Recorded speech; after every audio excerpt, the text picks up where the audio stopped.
on advising Kenyatta about Nyerere and the prospects of more political union.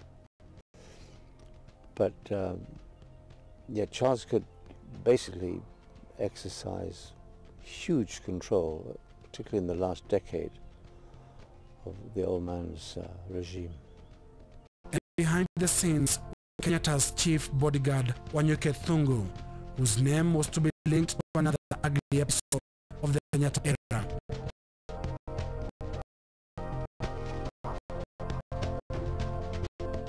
Josiah Mwangi Kariuki, who was popularly known as JM, was a flashy, wealthy, and charismatic politician from Daruma.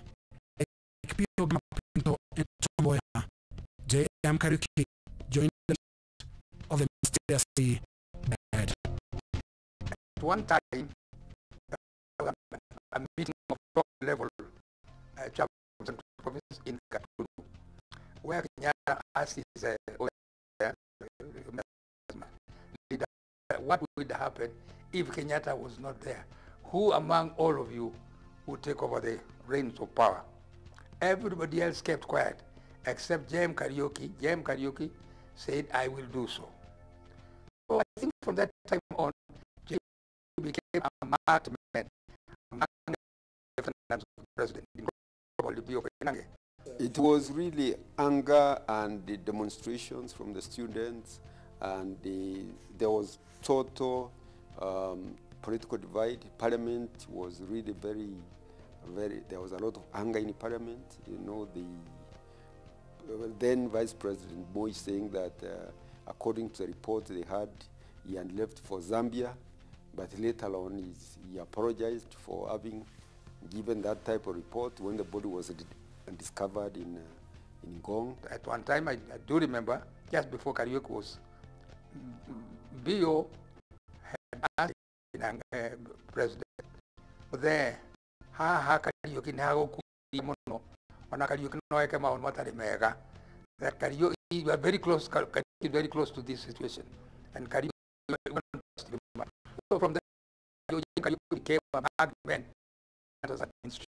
JM's killing worked to reawaken the national conscience to the unfolding intrigues of endgame politics. A parliamentary committee report submitted its findings on the death of JM and placed blame squarely on Kenyatta's doorstep. The Elijah Mwangale report linked Minister of State Mbio Konange and Chief Bodyguard Wanyuke Thungu to JM's death. Jomo Kenyatta was furious. He did not want anything that is likely to link him, particularly of Kariuki or Boy or anyone.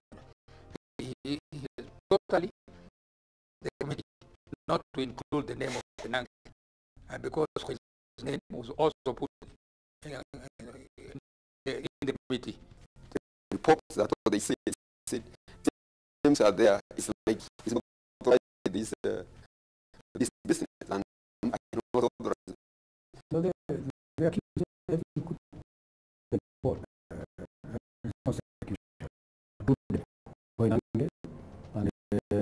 Wanyuke in the report, which is bought by Kenyatta. Because you are just trying to bring these two people very close to me. What are you trying to say? You are telling the world that it is me. So you either say it's me or you remove their names.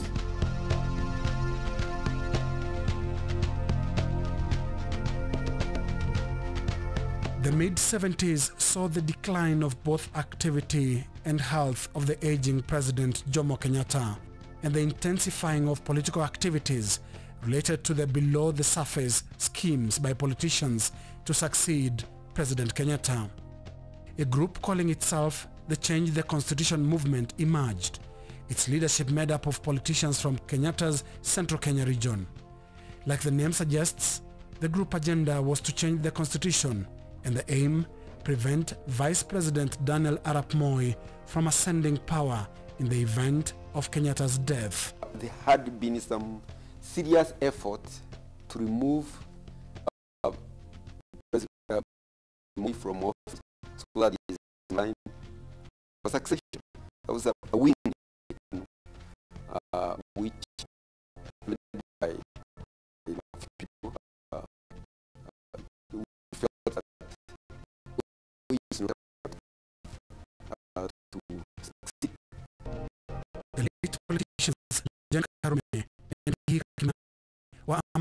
strong proponents of the movement.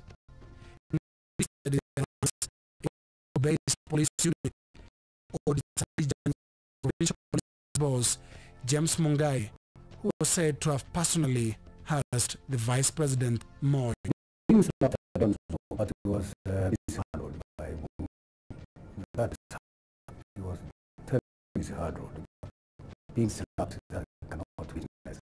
It found that the time things are going on. Just check the constitution and a certain group of people did the community to take over. Kenyatta started becoming, his health started working against him. I think he's a good manager.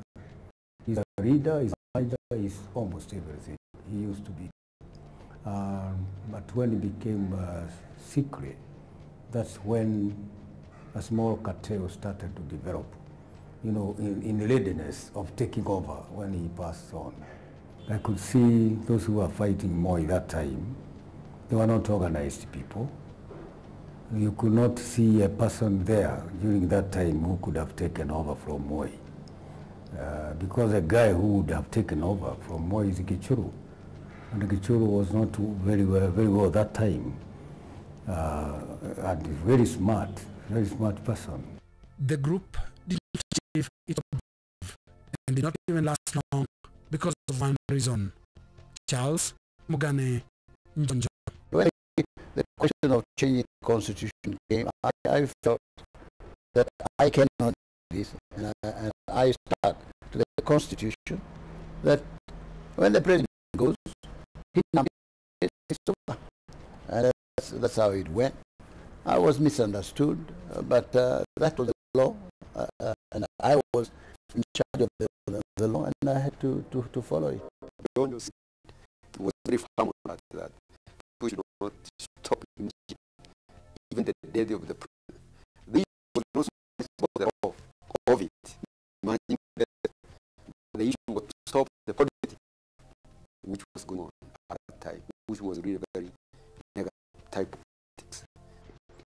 It is John who took the lead as Attorney General, but you see, the President Kenyatta had also to accept. So I would give this credit to President Kenyatta and the former Attorney General, Charles Njonjo, because that's the time when the tribes started taking shape. In fact, at that time we could see that majority of other communities started supporting Moi because they thought they wanted to get rid of him because he was not a Kikuyu at that time. But all the same, if Kenyatta did not support him also, it would not have worked. Because of Njonjo's no-nonsense firmness, Kenyatta's final months in office were characterized by relative quiet. By defending the constitution, Njonjo laid a